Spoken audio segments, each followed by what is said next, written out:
I stopped recording today.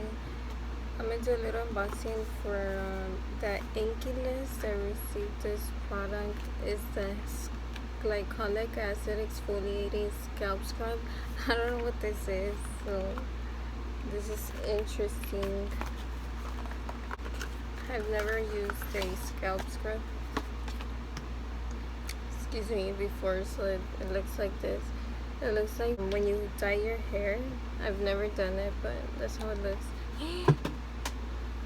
Well, it smells like, I don't know, but that's interesting. I guess you squeeze from here, or I don't know. It's weird.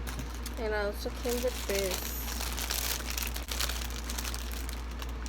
I guess, like a hair wrap.